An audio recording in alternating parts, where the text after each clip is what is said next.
Alors c'est un projet un peu fou de se dire on va faire une sorte de DeLorean des mers, retour vers le futur.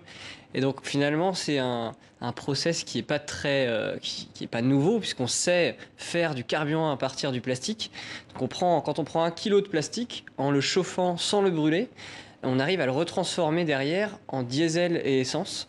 Donc avec 1 kilo, on peut faire jusqu'à 1 litre Dans une de machine diesel et spéciale, essence. j'imagine. Voilà, alors ça s'appelle la pyrolyse du plastique. C'est une sorte d'alambic à plastique. On fait bouillir les déchets qui sont pas recyclables autrement. C'est ça qui est intéressant. Et derrière, on arrive à en refaire du carburant. Donc ça existe dans des grosses usines aujourd'hui qui coûtent très cher, qui sont vraiment à grande échelle.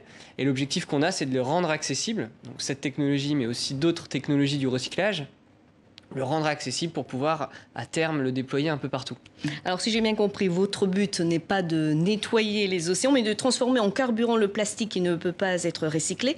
Alors comment et où vous est venue cette idée ? Voilà, alors l'objectif n'est pas d'aller ramasser le plastique, puisqu'en naviguant, on se rend compte que finalement, il y a assez peu de plastique qui flotte à la surface des océans. Donc la majorité du plastique qui se déverse, c'est quand même des quantités énormes, puisque c'est presque 20 tonnes toutes les minutes. Mais la majorité finit par couler et se décomposer en petites particules. Donc l'idée qu'on a eue, c'était de se dire comment est-ce qu'on peut faire en sorte que ce plastique n'arrive pas dans l'océan. Comment est-ce qu'on peut recréer des petites économies du recyclage le long des côtes pour éviter que tout ce plastique qui est déjà en grande partie dans la nature ne soit jeté, mais au contraire qu'il soit ramassé pour être recyclé. Alors j'ai lu que vous aviez eu cette idée lors d'un voyage en Afrique, c'est ça ? C'est exact ? Voilà, alors je faisais escale j'étais sur un bateau, je faisais escale à Dakar, dans une des anses les plus polluées de la ville. Et donc d'un côté, j'ai remarqué qu'il y avait forcément du plastique partout et que de l'autre côté, des gens cherchaient des petits boulots pour survivre, à faire le plein d'eau douce, le plein d'essence du bateau.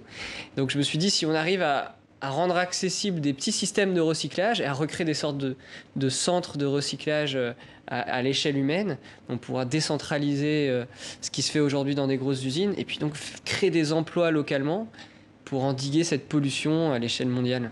Alors selon vous, le plastique peut devenir à l'avenir une ressource ? Alors je pense que c'est vrai qu'il faut tendre vers la réduction de tous ces plastiques à usage unique, repenser la manière dont on conçoit ce matériau-là.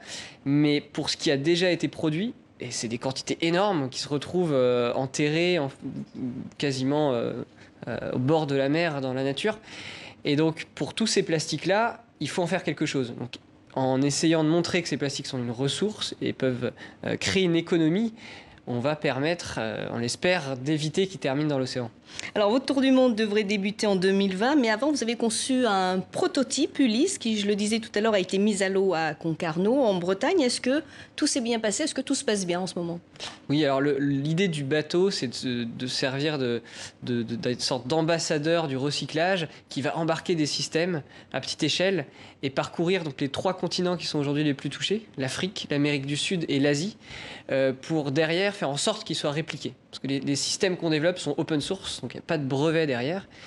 Et donc la première étape, c'était de faire ce test sur un petit bateau. C'est un Ça bateau fonctionne ? qui fait 6 mètres, voilà, donc qui embarque un premier pilote industriel qui est assez didactique. On peut voir, parce qu'on peut vraiment voir le plastique se transformer le long de cette machine-là, et donc qui est en test dans des laboratoires. Alors on a des partenaires industriels, des écoles d'ingénieurs qui nous aident à améliorer cette première machine qui va nous servir de test pour avoir les premières données.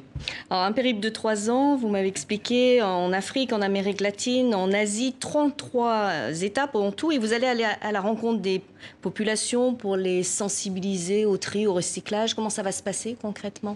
Alors le gros enjeu qu'on a, c'est de trouver les partenaires locaux sur place, donc les relais qui vont permettre derrière de toucher un maximum de gens et de trouver les entrepreneurs, les communes qui vont pouvoir s'emparer un peu de ces technologies, les adapter aux besoins locaux et derrière recréer ces économies du recyclage. Donc le bateau permet de fédérer tout ce monde-là et justement de pouvoir toucher, sensibiliser un maximum de monde dans chaque pays touché par le bateau.